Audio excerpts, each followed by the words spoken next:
I used to be told that I was too much, too opinionated, that I should keep quiet. And so I decided to listen to people and became a retired activist. But then I was surprised when suddenly I was asked, why are you quiet while the world is burning? The country is burning. And I didn't understand this either, because when I was telling them that the houses of other people were burning, they told me to keep quiet and be grateful that my house wasn't burning. But suddenly, now that the fire had gotten to their doorstep, they wanted me to speak up on their behalf. And that's when I realized that activism is very useless in Kenya, and I have highlighted several reasons in other videos. We're going to look at more reasons in this video as well. First of all, I detest this ideology that a lot of people have, where they believe that if something is not affecting you, you shouldn't speak up. I was always being told that I am too much, that I should just accept mediocrity, be grateful for mediocrity, because a lot of people couldn't understand that I was advocating for things that didn't affect me. But a lot of people don't realize that when you're quiet when somebody else is being oppressed, you are saying that oppression is okay. It's a fact that the cost of living has been going up for a very long time, but many Kenyans started speaking out against it when it got to the middle class, but they were quiet all these years and decades because it didn't affect them. The problem with this thinking is that when you're quiet when other people that you consider less than are being oppressed, you're actually helping to strengthen these oppressive systems. And by the time that oppression is getting to you, when you try to speak out, it's not going to help, because these injustices have already developed deep roots in these systems. And that's why even going to the street for a protest is really not going to do much. An activist or a politician that you think is going to be a savior is really not going to do much. One of the reasons for this is that a lot of Kenyan activism operates much like cancel culture. A lot of Kenyans think that they can just bully politicians into submission, into doing the right thing, into saying, oh my God, we have been doing so many bad things to you, we are sorry, we are going to correct ourselves. These people do not care about Kenyan citizens. They even don't care about human life at all. They've shown over and over that they actually don't care.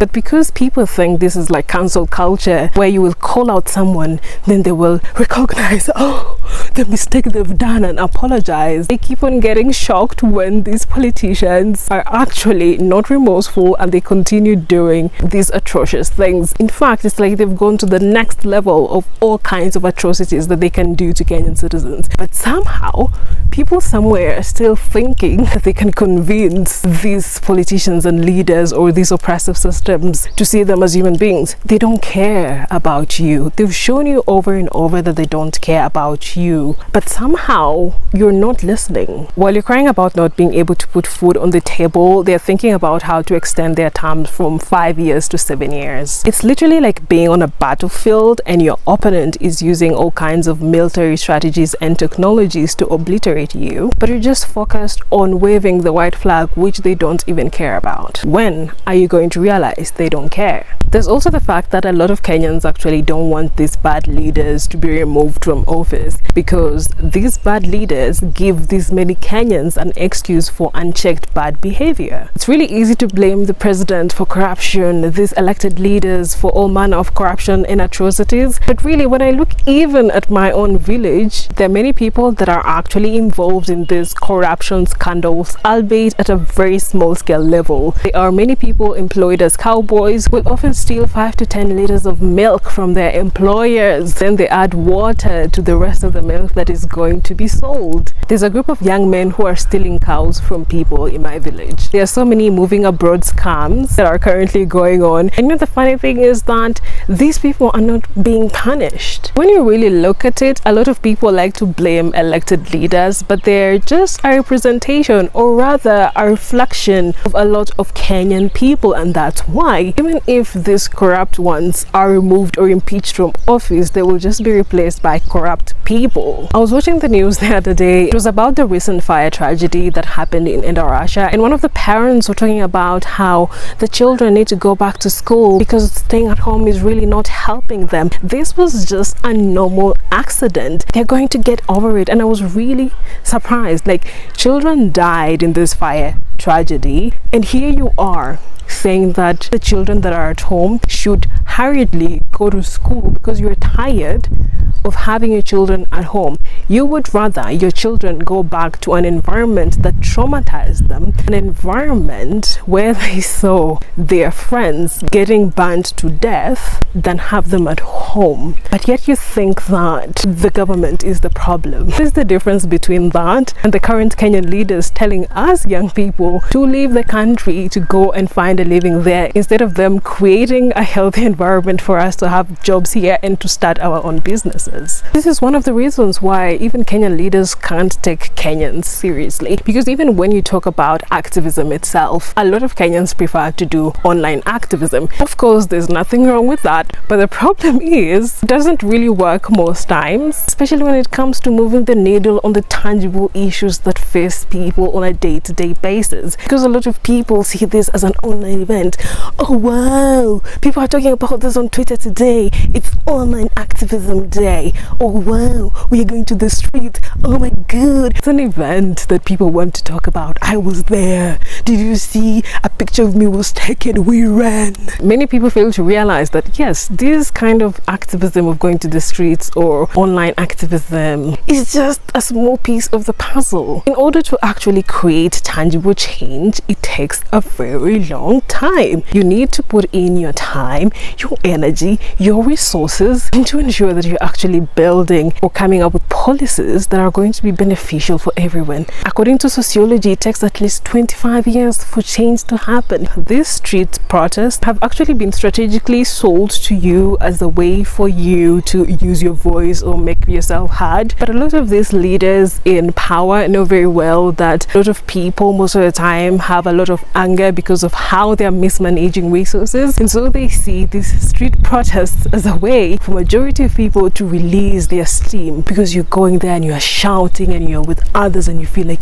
yes, we are doing something, we are being heard. But really, these people in power, they're thinking of you as teenagers that have tantrums and they just need you to release your tantrums, and then you're just going to go away. Most often you will see that when you continue with the street protests for longer than expected, they now bring in the police officers, not because they have heard you, but because you've now become a nuisance. You've become like a mosquito that has overstayed its welcome. And because a lot of Kenyans know they're not ready to put in their time, energy and resources in a long-term manner to ensure change comes to fruition, they like putting a few people to a pedestal of activists and politicians that is going to save us, basically giving these people a messiah status. And I always find that the way Kenyan activists are treated is very peculiar, because they face ridicule and violence from both the citizenry that they're trying to advocate for and also these powerful institutions they're trying to dismantle. At first, when they come into the public eye and they are known for being an activist, they are lauded for using their voice, they are lauded for being courageous. This obviously means that they become a target for a lot of atrocities from the people in power. And so when these activists start doing their activism in a way that limits the danger that comes their way, suddenly the majority of the people they're trying to advocate for start calling them sellouts, because there's some sort of cannibalism that a lot of Kenyans have. A lot of Kenyans believe that activism should be done in the way that majority of Kenyans want, because they're the ones who have given you this messiah status, and they expect that everything you do should show how you are becoming the messiah. They expect that you should be ready to be nailed on the cross on their behalf. And so when you refuse to do things in this manner, they're the ones that will actually start throwing stones at you. The only way that you're allowed to be an activist in Kenya is to be the kind of person that is always being beaten by the police, to always be in the news for being abducted. I want to see videos of you in pain because, oh my god, you are using your voice against these evil systems. They want you to tell them stories about how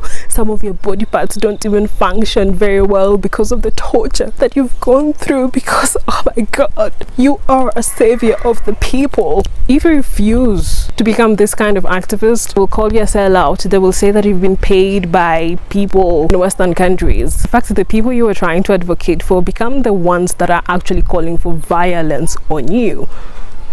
And all of this ends up being useless, because even if you die while fighting for the Kenyan people, they will end up voting for corrupt leaders. It's like a disease. I've also seen this immense pressure for content creators and influencers to use their platform to speak up. Because of course, and I've spoken about this, a lot of people don't think that influencers or content creators are professionals, because I don't see anyone expecting teachers, expecting plumbers to speak out while at their jobs. You can talk about how well they've been given this platform, blah blah blah, but a lot of people also fail to realize that activism isn't just political activism. The fact that a lot of people can actually make a living out of posting on social media, that in itself is activism. The fact that a lot of people can be self-employed, that is activism. I saw a video quite recently of a Kenyan content creator talking about how many people actually cannot afford dialysis right now because of this confusion that has been created by the government about health insurance, that is NHIF, SHIF and SHA. And when I went to the comments of the video, the same Kenyans that are always complaining about how influencers don't use their platforms were telling her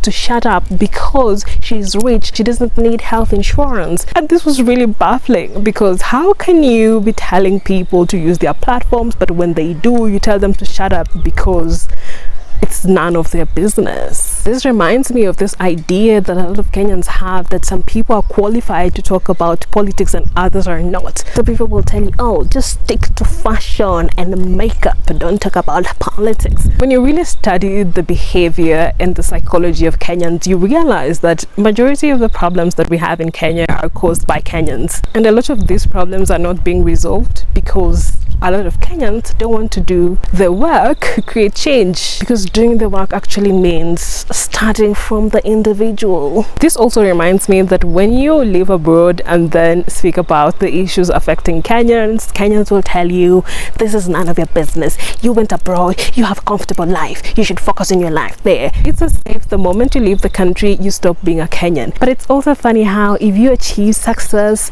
in a different country, suddenly the same Kenyans are talking about how, oh my god, you're representing Kenya, oh my god, you're flying the Kenyan flag high. I wish every Kenyan could actually leave the country. We can actually realize how we actually have everything, and there's no reason why anyone should be suffering in this country. The only reason why people are suffering in this country is because a few people have decided that they want people to suffer. Unfortunately, a lot of people don't understand this. They think that suffering comes from the Lord. You suffer here so that you can get your heaven after death.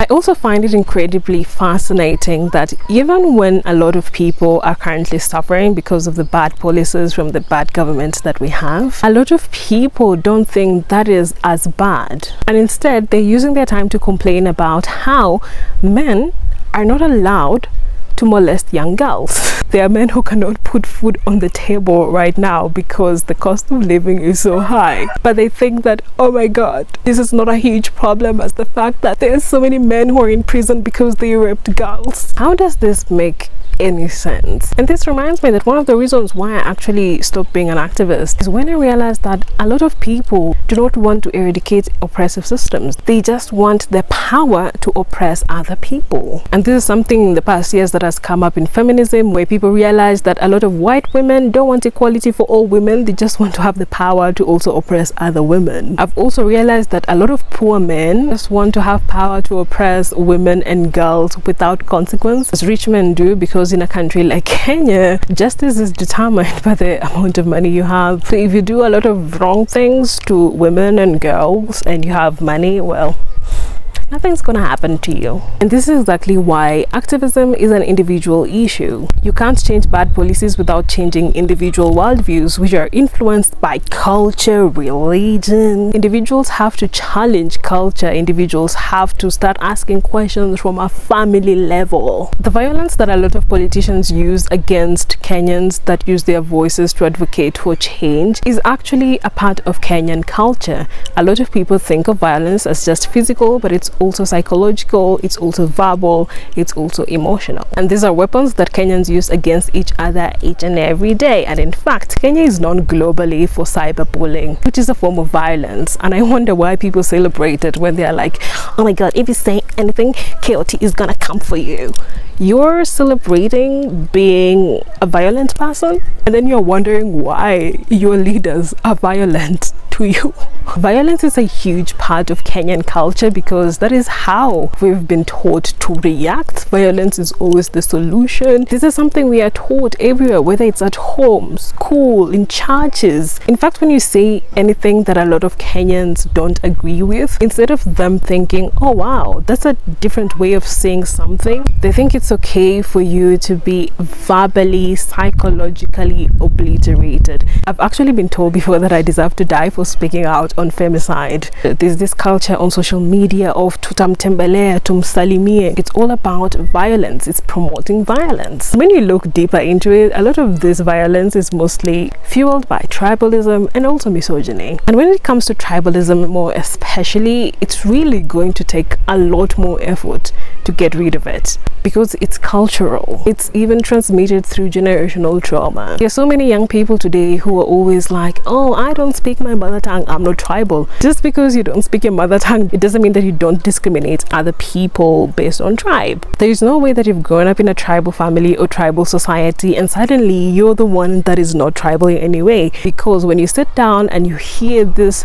tribal discussions going on that justify atrocities happening to a certain person because they come from a certain tribe, it actually seeps into your subconscious. And it's not a matter of just not speaking the language, it's a matter of actually deconstructing everything that you've heard. And most times it means having different views from your family members, and this is something that majority of Kenyans are not capable of because we live in a patriarchal society, and a lot of patriarchal societies are deeply governed by hierarchies, and you're taught that you need to be very obedient to these hierarchies. A lot of people cannot dare to even have a different point of view from their family members, from their parents most especially. If you really cannot challenge how your parents think, how do you think you're going to bring change to the country? When it also comes to this topic of activism, there's a lot of double standards because there's also a lot of intersectionality. This morning I saw a clip of a certain man holding some sort of a conference, denounced the battering of a certain activist or spokesperson, I would say. I don't know what they call themselves. And this man spoke about how a woman representative was encouraging the goons, or should I say the Kenyans who are beating a fellow Kenyan. This man has the audacity to say, can you imagine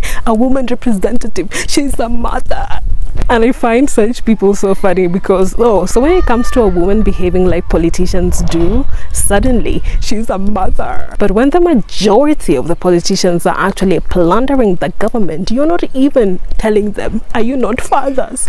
You have children, why are you doing this? These double standards are just so annoying. It reminds me of the case of, was it Kawira Mwangaza, is a governor whom the people wanted to impeach because of corruption and so forth. And I was wondering, wow, so when it's a woman you want to impeach her, but you've been having corrupt leaders for decades, but because they were men it didn't occur to you that they need to be impeached? So does it mean that men are allowed to be corrupt but women are not allowed to be corrupt? And even if you look at the history of corruption scandals in Kenya, when it involves women, they're always being harshly criticized. People are always calling them, they need to leave politics, but people never have the same energy for the men who have the majority of the power anyway. Things will start changing the moment you start seeing a politician as a politician and not as a woman politician or a man politician. The moment that people start seeing themselves as one and start realizing that everyone deserves to have equal access and opportunities regardless of the differences that we have, then change will actually happen. But as it stands right now, you know, nothing is really going to change much, because you find that a lot of people that think that being employed is the ultimate success will never really care to advocate for a healthy business environment for local businesses. Because when local business people complain about how harsh the business environment is, they are told, oh, just go get a job. People who are misogynist will never really advocate for women's rights when it comes to access to equal opportunities, because they will tell you, well, just get married and become a housewife, your job is in the kitchen. These are the same people that when women complain about the harassment they go through, especially in job environments, they'll tell you, be grateful you even have a job. There's this really toxic culture in Kenyan workplaces where when a lot of young women want to get job opportunities, the men, because a lot of time it's a lot of men who are key decision makers in these companies, these men are literally like, oh, if you want a job, you have to sleep with me. And when misogynists hear this, instead of them saying, oh wow, we need to create healthy work environments and ensure we create policies that fight sexual harassment, they will turn to the women and be like, oh wow, but you have an easy way out. You can just get raped and get a job. It's very simple. You also find that the kind of women that believe that having a child is the sole purpose of a woman on this earth, they're the same one that will not support policies and laws that allow women to terminate their pregnancies. And this is what leads to a society where a lot of newborns are abandoned, a lot of children are living in toxic environments because they are unwanted, a lot of young children are taking their own lives because they grow up with parents that remind them that they were unwanted in the first place. And people don't believe that everyone has right to equal access to opportunities, to live with dignity. It means that most times even the people that you're trying to advocate to are going to be the ones that throw stones at you. They'll celebrate you for using your voice until they remember, oh my god, you're a woman, oh my god, you're a man that has a skincare routine, you're weak. Then they'll remember you come from a rich family, how dare you think you can speak for us. They'll tell you you have no right to speak to us because you don't have a family of your own. Really, if we want change in our societies, we need to realize that activism is not going out to the streets. Rather, it is us looking at ourselves as individuals and asking ourselves, how am I contributing to this oppressive system? What can I do today to ensure that I'm creating a better world? Because systems are created by collective actions, and collective actions start with individual actions.